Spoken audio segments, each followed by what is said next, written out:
नमस्कार दोस्तों, मेरा नाम है विजय कुमार। आप देख रहे हो कॉमिक्स पिटारा चैनल को। तो चलिए दोस्तों, हम लोग कॉमिक्स पढ़ रहे थे हवलदार बहादुर और जलजीवड़ा। इसका पहला और दूसरा पार्ट मैंने अपने चैनल पर अपलोड कर दिया है। पहले और दूसरे पार्ट में मैंने इस कॉमिक्स को 42 पेज तक कवर कर दिया था। अब इस पार्ट में इसके आगे कहानी को शुरू करते हैं।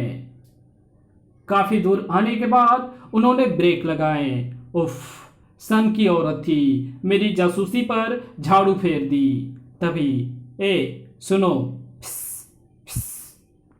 अगले पल तेरी तो ओए धाड़। गुर्र। टेंटा पहलवान नाम है मेरा। जो मुझे फिस फिस करके छेड़ता है मैं उसका भूत निकाल देता हूं। ओए छोड़ दो मुझे। तभी कुछ अन्य लोग वहां पहुंच गए। ये बंदा अजनबी है, छोड़ दो पहलवान। पहलवान के वहां से जाने के बाद तुम टेंटा पहलवान से क्यों भिड़ गए भाई? अबे ये टेंटा बावला है क्या? गुर्र। हाँ, इसका दिमाग सरका हुआ है। तुम किसी को ढूंढ रहे हो क्या? हाँ, मुझे घरल पेटा की तलाश है। अगले ही पल दोनों व्यक्ति वहां से छू मंतर हो गए। आई, मैंने क्या इनकी चड्डी में मेढक छोड़ दिए हैं? P P. आगे बढ़ने पर उन्हें नाई की एक दुकान दिखाई दी। ये नाई मुझे सही जानकारी दे सकता है। आइए आइए, क्या मुडवाएंगे? मुडवाने नहीं, कुछ पूछने आया हूं। पूछिए पूछिए। घरल पेटा कह रहा है। अगले ही पल धाड़। आई, नाम सुनकर ही हवा निकल गई। घरल पेटा से यहाँ के लोग बहुत डरते हैं जनाब। तो क्या मुझे उसका पता कोई नहीं बताएगा? मैं बता देता हूं, क्योंकि मैं तो अपने बाप से भी नहीं डरता। इस गली में घुस जाओ और सबसे अंत में बने मकान का दरवाजा बजा डालो। घरल पेटा वही रहता है। हवलदार जी गोली की स्पीड से उस मकान पर जा पहुंचे। खटखट। तभी अबे ओए, अंधे के अंडे, तुझे दरवाजे पर लटका ताला नहीं दिख रहा? ए? ताला? लगता है घरल पेटा घर छोड़कर फरार हो गया है। 2 कदम चलने के बाद आई, लेकिन वो आवाज तो घर के अंदर से आई थी। समझ गया, बाहर से ताला लगाकर वो भीतर छुपा हुआ है। हवालात में सड़ा दूंगा साले को। मकान के पीछे एक खिड़की खुली। हवलदार बहादुर ने उस खिड़की में चढ़कर कमरे में झांका। कमरा तो खाली है। छपा। और हवलदार बहादुर गाली देते हुए पुड़क। तभी कौन है अंदर? घरल पेटा? सत्यानाश, ये तो हवलदार बहादुर है। हवालात में सड़ा दूंगा साले। ड्रम से निकलने के प्रयास में उनकी भड़ाम हो गई। धड़ाड़। गोली मार दूंगा ससुरे को। तभी हवलदार बहादुर गिर पड़ते हैं। ओए! हवलदार के मुंह से बल हवलदार के मुंह के बल फर्श पर गिरते ही घरल पेटा ने तुरंत अपना लक्ष्य भेद डाला। ठक ठक।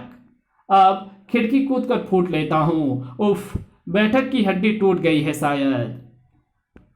घरल पेटा ने बाहर निकलकर दुड़की लगा ली। वो हवलदार का बच्चा मेरे पीछे जरूर आएगा। हवलदार बहादुर भी खिड़की से बाहर निकले। वो मेरा बैंड बजाकर भाग गया है। अब मैं लोम्बू और अन्य लोगों से क्या कहूंगा? वे लोग तो मुझे 30 मार खा समझते हैं। कुछ दूर दौड़ाने के बाद घरल पेटा ने एक पेड़ की शरण ले ली। देखता हूं वो पीछे तो नहीं आ रहा। इस नंगे से पूछता हूं कि उधर से कोई आ तो नहीं रहा। ए फिस, फिस। यही तो पहलवान टेंटा की चिढ़ थी। गुर्र, मुझे चिढ़ा रहा है। पहलवान ने घरल पेटा को उठाकर जमीन पर पटक दिया। मूत निकाल दूंगा।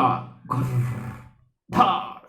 पहलवान की ताकत के आगे घरल पेटा की एक न चली। मेरी फिस फिस बुला लिया था। गुर्र, ओए नहीं।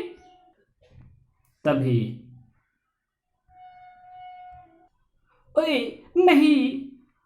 कुछ ही क्षणों में घरल पेटा का आटा गफिल हो गया। पुर्र। तभी आई, ये तो घरल पेटा है। मैंने मूत निकाल दिया है इसका। तूने बिल्कुल सही आदमी के साथ सही काम किया है पहलवान। अब इसकी बाकी बची चीजें मैं इसे थाने ले जाकर निकाल दूंगा।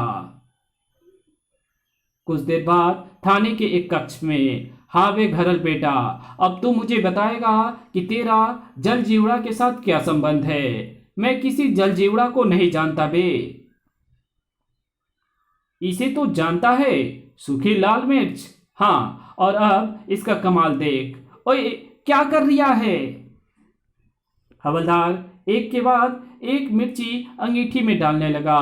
मिर्ची वाले धुएं से घर लपेटा बुरी तरह छींकने लगा। जब तक बताएगा नहीं, मिर्ची की धुनी देता रहूंगा।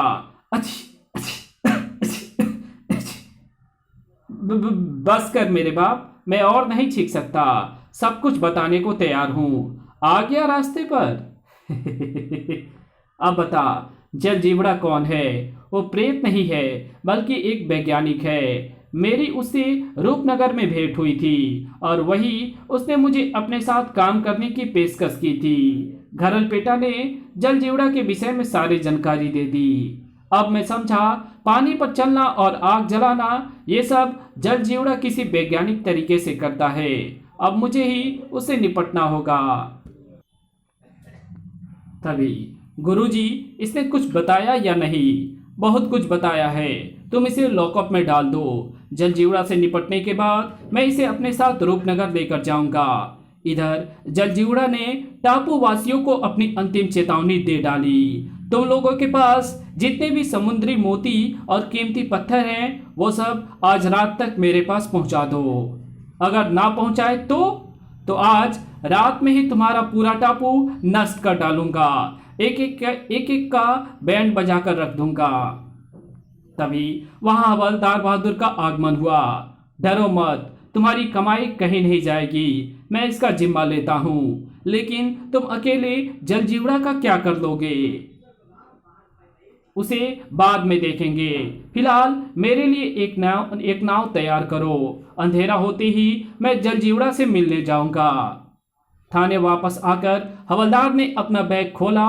यह है मेरी जादुई चादर, जो मुझे जिन लोग से उपहार में मिली थी। जलजीवड़ा का बैंड बजाने के काम आएगी। जादुई चादर ओढ़ने के बाद बंदा किसी को दिखाई नहीं देता।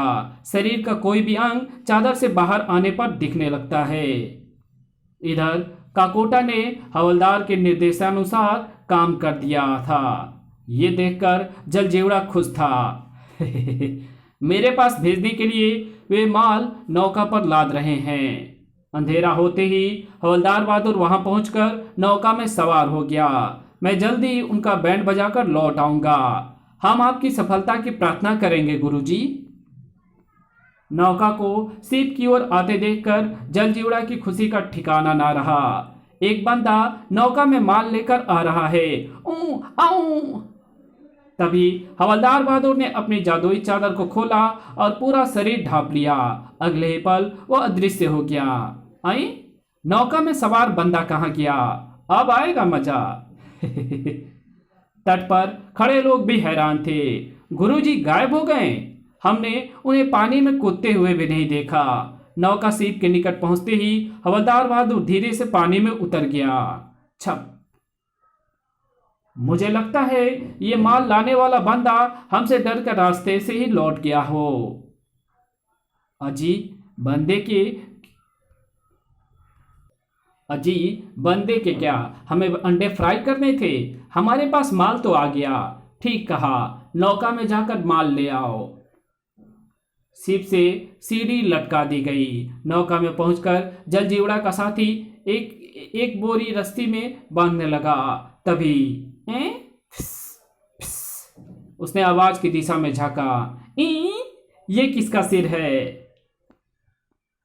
अबे ओ बजरबट्टू, इंसान का सिर देखकर क्यों डर रिया है? कटा हुआ सिर बोल रिया है। अगले पल वो सीढ़ी द्वारा जहाज पर पहुंच गया। ऊपर पहुंचकर भी उसकी दिग्धी बंधी हुई थी। अबे कंठ में घुग्गा अटक गया है तेरे। धाड़। बॉस, पानी में एक कटा हुआ सिर है और वो बातें करता है। दूसरा झापर मारकर कान फोड़ दूंगा साले। कटासिर कैसे बोल सकता है? मैं सच कह रहा हूं बॉस। इसे बकने दो, तुम दोनों नौका में जाकर माल ले आओ। इस बीच हवलदार बहादुर शिप पर पहुंच गया। ऊपर जाकर ससुरों के कुत्ते फेल कर डालूंगा। वे दोनों बंदे नौका में पहुंचे और थैले बांधने के बाद उन दोनों ने ऊपर देखा। शाबाश, माल के थैले रस्सी के साथ बांध दो। अबे खिंसे क्या निपोर रहे हो? माल ऊपर भेजो। भूत! भाड़ में गया माल। लगता है उन्हें भी भूत का कटा सिर दिखाई दे गया है। अबे भूत की ऐसी की तैसी, सबसे बड़ा भूत तो मैं हूं जिसने पूरे टापू वासियों की हवा संट कर रखी है। तो फिर आप ही नीचे जाकर माल ऊपर ले आओ। ठीक है, मुझे ही जाना पड़ेगा। वो नौका में पहुंच गया। मैंने थैले बांध दिए हैं, खींच लो। तभी हवा में तैरती एक लात प्रकट हुई। धड़ आ धड़ाम, मर गया बे। बॉस, किसी ने मेरे पिछवाड़े पर लात मारी और मैं नीचे गिरा। किसने मारी थी इसको लात? आपके बाप की कसम, मैंने नहीं मारी बॉस, मैंने भी नहीं मारी। शायद मैंने मारी थी। कौन बोला? मुड़कर देखते ही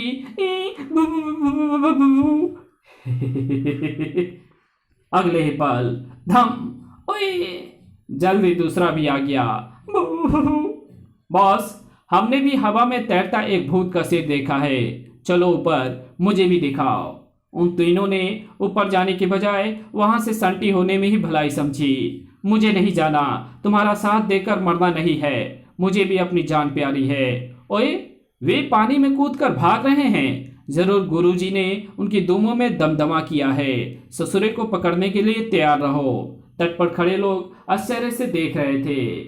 जलजीवड़ा अब अकेला रह गया था। वो सीप के ऊपर जा पहुंचा। कहाँ है सिर? मुझे तो दिखाई नहीं देता। तो तू हाथ देख ले यार। ढिसुम, एक लात भी है तेरे लिए। ठक!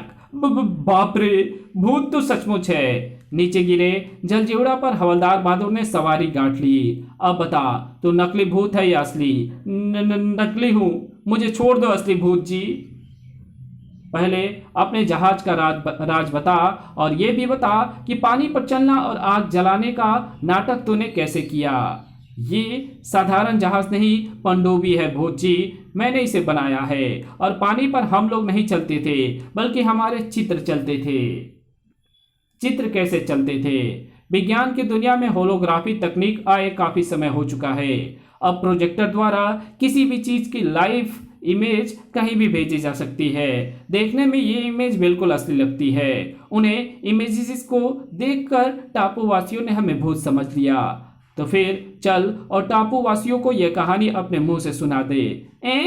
ये मैं क्या देख रहा हूँ? मैं भी नकली भूत हूँ बच्चू। हवलदार बहादुर नाम है, और मेरा जन्म तेरे जैसे अपराधियों की बिपड़ी बजाने के लिए हुआ है। बिपड़ी तो तेरी अब मैं बजाऊंगा। तभी पकड़ लो, यही उनका बॉस है। जलजीवड़ा के साथियों को पकड़ने के बाद टापूवासी शिप पर आ पहुंचे थे। आप सचमुच महान हो गुरुदेव। मैं सभी टापूवासियों की ओर से आपको धन्यवाद देता हूँ। इस बार फिर भाग्य ने साथ दे दिया। सम्मान के साथ साथ आधुनिक पनडुब्बी भी मिल गई। अब ये देश की संपदा होगी। इसी के साथ ये कहानी यहीं खत्म होती है। तो मिलेंगे आपसे एक और नए कॉमिक्स में। तब तक के लिए बाय। वीडियो अच्छी लगी तो इस वीडियो को लाइक कर देना। चैनल पे नए तो चैनल को सब्सक्राइब कर बेल आइकन को जरूर प्रेस कर देना। और जहां इस वीडियो की जरूरत हो वहां इसको शेयर जरूर कर देना। और हमारे दूसरे चैनल डिवाइन टेक्नोलॉजी और टॉप 10 पिटारा को जरूर से सब्सक्राइब कर देना। Thanks for watching my videos.